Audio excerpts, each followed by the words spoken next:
Special investigation room बकायदा बनाया गया है। 18 दिनों की एनआईए रिमांड पर है आतंकी तहव्वुर और वरिष्ठ अधिकारी तहव्वुर से पूछताछ करेंगे। बहुत से सवालों की लिस्ट तैयार हुई है। लश्कर से जुड़े तहव्वुर राणा को एनआईए हेडक्वार्टर के ग्राउंड फ्लोर पर एक खास सेल में रखा गया है और यह सेल पूरी तरह से सीसीटीवी कैमरों से लैस है, यानी हर एक एंगल पर नजर। यहां 24 घंटे गार्ड्स की निगरानी रहती है। हर सवाल जवाब की रिकॉर्डिंग 2 कैमरों की निगरानी में होगी। पूछताछ के दौरान बीच बीच में उसे ब्रेक भी दिया जाएगा। बता दें कि सेल में सिर्फ एनआईए के 12 अधिकारियों को ही अंदर जाने की इजाजत है। तहव्वुर को हेडक्वार्टर के अंदर कम से कम मूवमेंट दी जाएगी। पूछताछ के लिए एनआईए को 8 अन्य एजेंसियों ने भी रिक्वेस्ट भेजी है और तहव्वुर को इसी सेल के अंदर खाना और बाकी जरूरी चीजें मुहैया करवाई जाएंगी। तो सूत्रों से जो खबर है उसमें कुछ सवाल भी हैं। वो सवाल हम आपको बताते हैं कि क्या क्या सवाल यहां पर पूछे जाएंगे। तो यहां पर आप सबसे पहले देखिए आतंकी तहव्वुर राणा से क्या क्या सवाल होंगे। एक सवाल यह होगा कि 26 नवंबर 2008 के दौरान लोकेशन कहां थी, कहां पर वो मौजूद था। एक और सवाल होगा कि 8 से 21 नवंबर 2008 तक वो कहां कहां पर था। इसके साथ ही भारत में रहने के दौरान किससे कहां पर मिला था। हेडली याद है ना आपको, तो उससे मुलाकात, ये सब इसी के ही साथ में था।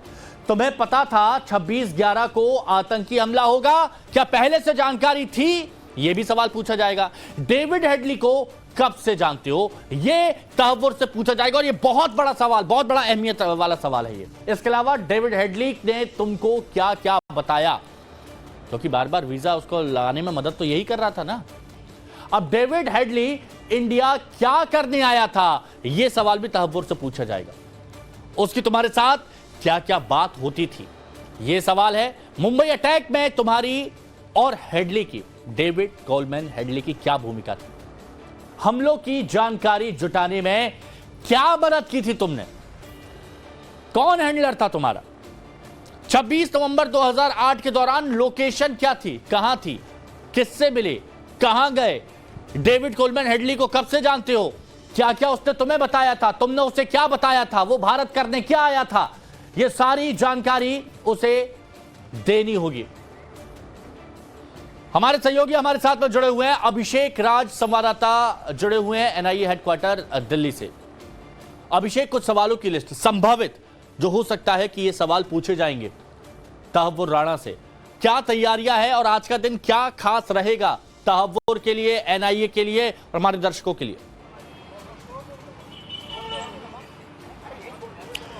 देखिए, बिल्कुल सबसे पहले तो ये भारत की बहुत बड़ी जीत है, क्योंकि 26/11/2008 जिस तरीके से भारत में अशांति फैलाने की कोशिश की थी इन आतंकियों ने, उसमें एक अहम किरदार था तहव्वुर राणा। कल प्रत्यर्पण के बाद भारत आया, भारत में पालम एयरपोर्ट से सीधे पटियाला हाउस कोर्ट में उसकी पेशी हुई और उसके बाद 18 दिनों की जो एनआईए का रिमांड है वो दिया गया। इसी एनआईए बिल्डिंग में जहां मौजूद है, एनआईए का हेडक्वार्टर है, इसी बिल्डिंग के ठीक ग्राउंड फ्लोर पे जो तहव्वुर राणा है उसको रखा गया है। ये एक स्पेशल सेल है जिसको लगातार किया जा रहा है, डिजिटल मॉनिटरिंग की जा रही है। इसके अलावा सीसीटीवी जो कैमरे हैं उनको लैस किया गया है और आज से जो पूछताछ है वो शुरू हो जाएगी और लगातार जो सवालों की बौछार है वो भारतीय एजेंसियां, विशेष रूप से जो एनआईए है, वो करती हुई नजर आएगी। जो मेन सवाल है इसमें वो ये रहेगा कि आखिर 26/11 की जो प्लॉटिंग है, इसकी स्क्रिप्टिंग किसने की। ये सबको पता है कि पाकिस्तान में बैठे जो आईएसआई के हैंडलर्स थे, इसके अलावा जो आतंकी थे, उन लोगों ने किस तरीके से एक वॉर रूम बनाया था और वहां से चाहे हेडली हो या फिर जो